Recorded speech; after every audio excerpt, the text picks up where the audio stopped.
Assalamualaikum warahmatullahi wabarakatuh. Kami dari kelompok 1 yang beranggotakan Angelina, Dinda, Ernia, Kania, Renova, Rohmatin, dan saya Woro akan mempresentasikan hasil diskusi kami mengenai perkembangan kognitif peserta didik dan problematikanya. Untuk yang pertama, definisi perkembangan kognitif peserta didik. Menurut Chaplin dalam Hierarchy 2016, kognitif merupakan wilayah psikologis manusia yang terdiri dari mental yang berkaitan dengan pemahaman, pemecahan masalah, pertimbangan, pengolahan informasi, keyakinan, dan kesengajaan. Beberapa tokoh yang memberikan pengaruh kuat dalam pembahasan mengenai perkembangan kognitif adalah Piaget, Vygotsky. Pada dasarnya, pandangan kedua tokoh tersebut sama, yaitu menekankan bagaimana adaptasi anak terhadap lingkungan di sekitarnya.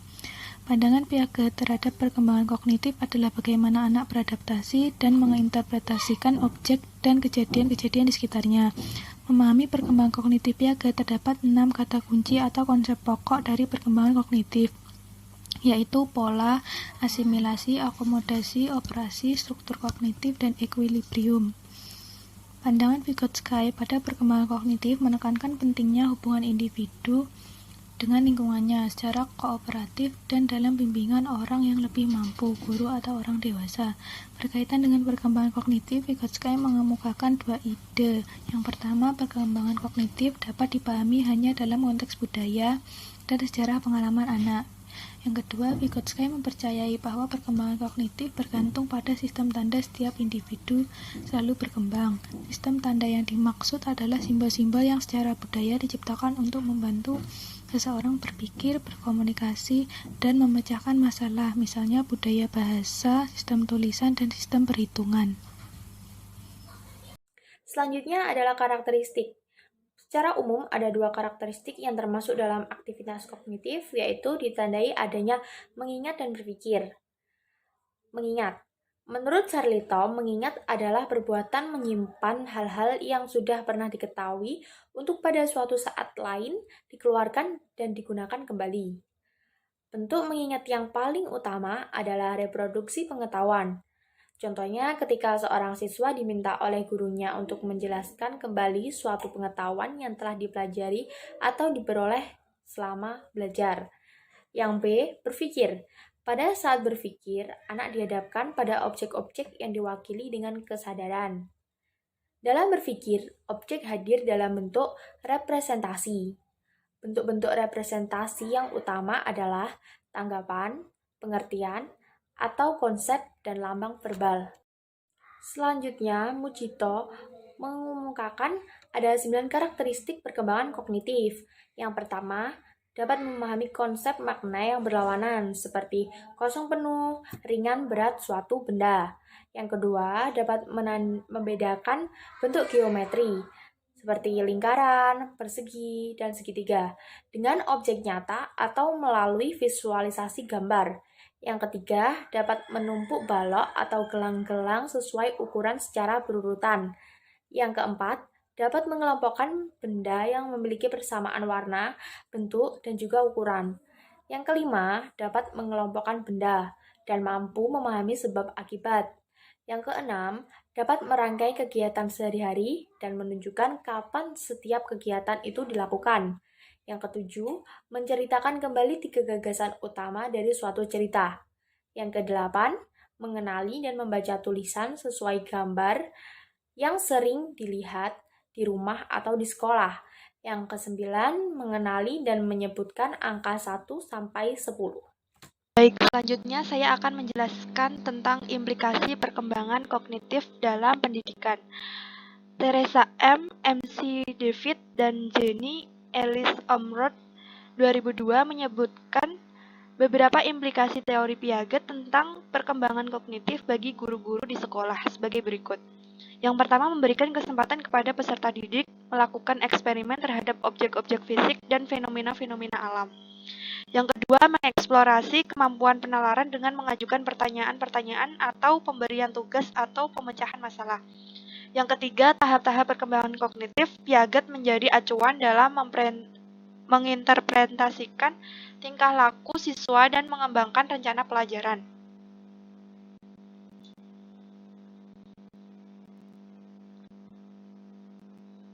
Untuk yang selanjutnya, implikasi teori Vygotsky dalam pembelajaran. Vygotsky lebih menekankan pada penggunaan zona perkembangan proksimal murid dalam pengajaran. Pengajaran harus dimulai menuju batasan atas zona tersebut, sehingga anak dapat mencapai tujuan dengan bantuan dan beralih ke tingkat keterampilan dan pengetahuan yang lebih tinggi. Ada 5 poin di mana teori Vygotsky dapat diterapkan dalam kelas. Yang pertama, nilai ZPD anak bukan intelijensi quotients atau IQ. Yang kedua, gunakan zona perkembangan proksimal anak dalam pembelajaran. Yang ketiga, gunakan teman sebaya yang lebih terampil sebagai guru. Yang keempat, pantau dan bantu anak-anak untuk menggunakan private speech. Yang kelima, tempatkan pengajaran dalam konteks yang berarti. Sekian penjelasan dari saya. Untuk selanjutnya akan dijelaskan ke teman saya. Terima kasih.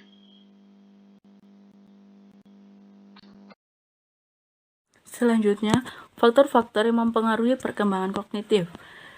Di sini Piaget menjelaskan ada 4 faktor yang mempengaruhi perkembangan tersebut, yaitu yang pertama hereditas atau kematangan. Dalam hal ini, tidak hanya menyediakan fasilitas kepada anak yang baru lahir untuk menyesuaikan diri dengan dunianya, namun juga akan mengatur waktu jalannya perkembangan di masa yang akan datang. Dan inilah yang disebut dengan faktor kematangan internal. Kemudian yang kedua ada pengalaman fisik atau lingkungan. Ada 2 bentuk jenis pengalaman, yaitu yang pertama pengalaman fisik adalah pengalaman yang melibatkan objek kemudian membatasi abstraksi dari objek tersebut. Contohnya, bila seorang anak menjatuhkan sebuah benda dan ia menemukan bahwa benda itu pecah, atau bila ia menempatkan suatu benda dalam air kemudian ia melihat bahwa benda itu terapung. Disitulah ia sudah terlibat dalam proses abstraksi sederhana atau abstraksi empiris. Kemudian yang kedua ada pengalaman logika matematika, yaitu pengalaman diabstraksikan bukan dari objek, melainkan dari akibat tindakan terhadap objek tersebut, atau yang disebut sebagai abstraksi reflektif. Contohnya, anak yang sedang menghitung beberapa kelereng, dan kemudian ia menemukan ada 10 kelereng. Konsep 10 bukannya sifat kelereng-kelereng itu, melainkan suatu konstruksi lain yang serupa, dan inilah yang disebut dengan pengalaman logika matematika. Kemudian yang ketiga ada transmisi sosial. Transmisi sosial yaitu digunakan untuk mempresentasikan pengaruh budaya terhadap pola berpikir anak. Ada bentuk-bentuk transmisi sosial. Yang pertama, penjelasan dari guru dan orang tua, atau bisa juga informasi dari buku. Yang kemudian, penjelasan dan informasi tersebut dapat ditiru. Kemudian yang kedua ada kebudayaan memberikan alat-alat penting bagi perkembangan kognitif seperti berhitung dan membaca. Di sini anak dapat menerima transmisi sosial apabila berada dalam keadaan mampu menerima informasi itu, di mana sebelum menerima informasi tersebut, seorang anak terlebih dahulu harus memiliki struktur kognitif yang memungkinkan anak dapat mengasimilasikan dan mengakomodasikan informasi tersebut. Kemudian yang keempat ada ekuilibrasi atau penyeimbangan, yaitu kemampuan untuk mencapai kembali keseimbangan selama periode ketidakseimbangan. Ekuilibrasi merupakan suatu proses untuk mencapai tingkat-tingkat kognitif yang lebih tinggi melalui asimilasi dan akomodasi tingkat demi tingkat. Tahap-tahap perkembangan kognitif oleh Jean Piaget dibagi menjadi 4 tahap perkembangan. Di antaranya yaitu 1. Tahap sensori motor. Tahap ini mulai dari lahir hingga berusia 2 tahun. Bayi belajar tentang diri mereka sendiri dan dunia mereka melalui indera mereka yang sedang berkembang dan melalui aktivitas motorik. Aktivitas sensori motor terbentuk melalui proses penyesuaian struktur fisik sebagai hasil dari interaksi dengan lingkungan. Tahap sensori motor terbagi menjadi 6 subtahap, yaitu subtahap 1, modifikasi dari refleks-refleks usia 0 sampai 1 bulan. Contohnya yang terjadi pada tahap ini adalah ketika dilahirkan, seorang bayi sudah langsung dapat memperlihatkan refleks-refleks mengenyot apabila pada daerah mulutnya tersentuh atau menyentuh sesuatu. Subtahap 2, yaitu reaksi pengulangan pertama, usia 1 sampai 4 bulan. Pada masa ini, bayi menggerak-gerakkan tubuhnya dan secara sengaja memperoleh sesuatu yang menarik. Subtahap 3, reaksi pengulangan kedua, usia 4-10 bulan. Reaksi pengulangan ini terjadi pada waktu bayi menemukan hal-hal atau objek-objek di luar dirinya yang menarik perhatiannya dan ia ingin mengulangnya. Subtahap 4, yaitu koordinasi reaksi-reaksi sekunder, usia 10-12 bulan. Pada tahap ini, gerak-gerik yang dilakukan anak sudah lebih berdiferensiasi. Anak mulai dapat mengkoordinasi dua skema yang terpisah, yaitu aktivitas yang benar-benar terencana dan bertujuan. Subtahap 5, reaksi pengulangan yang ketiga, usia 12-18 bulan. Pada subtahap 5 ini, hal yang baru terlihat yaitu adanya kemajuan pada anak untuk mencari dan mencapai sesuatu yang baru oleh dia sendiri. Subtahap 6, permulaan berpikir, usia 18-24 bulan. Pada subtahap ini, anak mulai dapat berpikir dari dalam, tidak hanya terhadap sesuatu yang secara fisik nyata. Contohnya, dapat dilihat pada anak yang meniru gerak atau teriakan anak-anak lain. Yang kedua adalah tahap praoperasional usia 2-7 tahun. Pada tingkat ini, anak telah menunjukkan aktivitas kognitif dalam menghadapi berbagai hal di luar dirinya. Anak sudah dapat memahami realitas di lingkungan dengan menggunakan tanda-tanda dan simbol. Cara berpikir anak pada tahap ini bersifat tidak sistematis, tidak konsisten, dan tidak logis, yang ditandai dengan ciri sebagai berikut, yaitu yang pertama adalah transductive reasoning, yang kedua ketidakjelasan hubungan sebab akibat, yang ketiga animisme, keempat artificialisme, 5 perceptualisme, 6 mental eksperimen, dan yang ketujuh centralization. Yang ketiga adalah tahap operasional konkret, usia 7-11 tahun. Pada tahap ini, anak sudah cukup matang untuk menggunakan pemikiran logika, tetapi hanya untuk objek fisik yang ada saat ini. Anak telah kehilangan kecenderungan terhadap animisme dan artificialisme. Piaget menjelaskan masa anak-anak pada tahap operasional konkret. Mereka dapat melakukan tugas-tugas konservasi dengan baik. Karena anak-anak pada tahap ini telah mengembangkan 3 macam proses yang disebut dengan operasi-operasi. Yang pertama adalah negasi. Pada masa ini, anak hanya melihat atau memperhatikan keadaan awal dan keadaan akhir pada deretan benda, yaitu pada awalnya terlihat sama dan pada akhirnya menjadi tidak sama. Yang kedua adalah hubungan timbal balik atau resiprokasi, yaitu ketika anak melihat bagaimana deretan dari benda-benda itu diubah. Anak mengetahui deretan benda-benda bertambah panjang, tetapi tidak rapat lagi dibandingkan dengan deret yang lainnya. Selain itu, anak juga akan tahu bahwa jumlah benda yang ada pada kedua deret itu sama. Yang terakhir adalah identitas. Anak pada masa operasional konkret ini sudah mengetahui satu persatu benda yang ada pada deretan itu. Anak dapat menghitung sehingga meskipun benda dipindahkan, anak mengetahui bahwa jumlah tetap sama.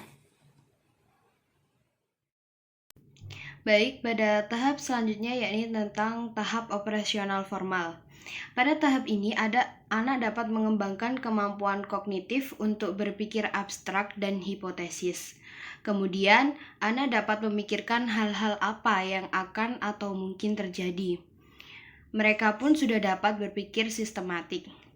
Menurut teori dari penelitian neo-Piagetian, meneliti bahwa ada tahap yang lebih tinggi daripada tahap operasional formal ini. Poinnya yaitu berhubungan dengan berpikir reflektif atau penalaran abstrak tingkat tinggi dan pemikiran pasca formal yang mengkombinasikan pengalaman emosi dan praktis dalam pemecahan masalah yang ambigu. Nah, kemampuan untuk berpikir reflektif diperkirakan muncul antara usia 20 sampai 25 tahun. Pemikir reflektif menciptakan sistem intelektual yang rumit mempertemukan ide-ide atau pertimbangan yang saling berseberangan. Kemudian, tahap lebih tinggi pada kognisi orang dewasa disebut pemikiran pasca formal. Pemikiran pasca formal ini adalah jenis berpikir matang yang bergantung pada pengalaman subjektif dan intuisi, serta logika yang berguna dalam menghadapi ambiguitas, ketidakpastian, inkonsisten, kontradiksi, ketidaksempurnaan, dan kompromi. Nah, berbeda dengan Vygotsky, dia membagi tahap perkembangan kognitif ini menjadi 3. Yang pertama ada Zone of Proximal Development atau ZPD. Nah, ZPD ini adalah serangkaian tugas yang terlalu sulit untuk dikuasai oleh manusia atau anak-anak secara sendirian. Akan tetapi, kesulitan tersebut dapat diatasi dengan bantuan dari orang dewasa atau teman sebaya yang lebih mampu dan dapat membantunya.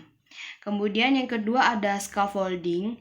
Scaffolding ini juga dapat diartikan sebagai memberikan sejumlah bantuan kepada seorang manusia atau anak selama tahap awal pembelajaran. Kemudian yang ketiga ada bahasa dan pikiran.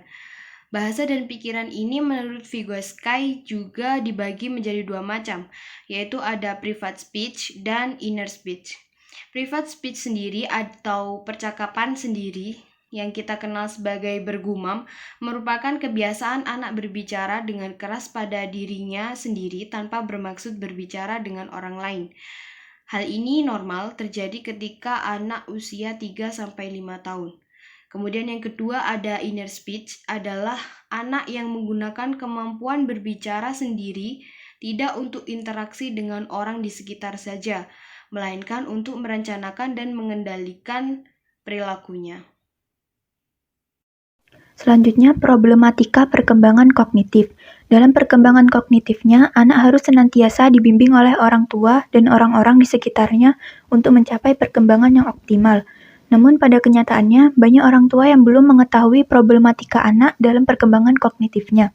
Adapun problem-problemnya sebagai berikut. Yang pertama, keterlambatan berbicara. Hal ini terjadi pada anak ketika anak tersebut kurang berinteraksi dengan orang-orang di sekitarnya. Yang kedua, gangguan berpikir. Gangguan ini terjadi apabila si anak kurang imajinatif, biasanya disebabkan oleh kurangnya respon orang-orang di sekitarnya sehingga ia takut untuk berimajinasi lagi. Walaupun terlihat sepele, perkembangan berpikir merupakan perkembangan yang bertahap. Jika salah satu tahap dilalui dengan tidak optimal, maka kemungkinan di tahap selanjutnya anak akan kesulitan dalam berpikir. Yang ketiga, gangguan kebiasaan. Kebiasaan dapat menjadi salah satu dari tugas perkembangan anak. Namun jika sudah waktunya untuk tidak melakukan kebiasaan tersebut, tetapi tetap melakukannya, maka hal ini perlu dikhawatirkan. Beberapa gangguan kebiasaan yang paling sering terjadi diantaranya mengisap ibu jari dan menggigit kuku. Yang keempat, gangguan psikologi. Gangguan psikologi pada anak meliputi perubahan emosi, fungsi fisik, perilaku, dan kinerja mental. Permasalahan gangguan psikologis tersebut dapat disebabkan oleh faktor-faktor seperti gaya pengasuhan, masalah keluarga, kurangnya perhatian, dan rasa kehilangan yang menjadikan anak tidak mampu menahan beban dan tidak dapat menyalurkan beban tersebut dengan baik. Yang kelima, gangguan tidur. Gangguan tidur yang terlalu singkat, terlalu banyak, atau tidur pada waktu yang tidak tepat akan membuat perkembangan kognitifnya kurang normal. Yang keenam, gangguan kecemasan. Kecemasan dan ketakutan terjadi pada anak itu terbilang normal, namun jika berlebihan baru disebut sebagai gangguan, seperti sampai tidak dapat tidur dan lain-lain. Rasa cemas juga terjadi karena trauma yang pernah anak tersebut alami. Maka ketika anak terlihat cemas, orang tua dan orang-orang di sekitarnya seharusnya memberikan dukungan agar anak dapat mengatur rasa cemasnya dan tidak terlalu berlarut-larut dalam rasa cemasnya. Sekian presentasi dari kelompok kami, selebihnya mohon maaf apabila ada kesalahan. Terima kasih. Wassalamualaikum warahmatullahi wabarakatuh.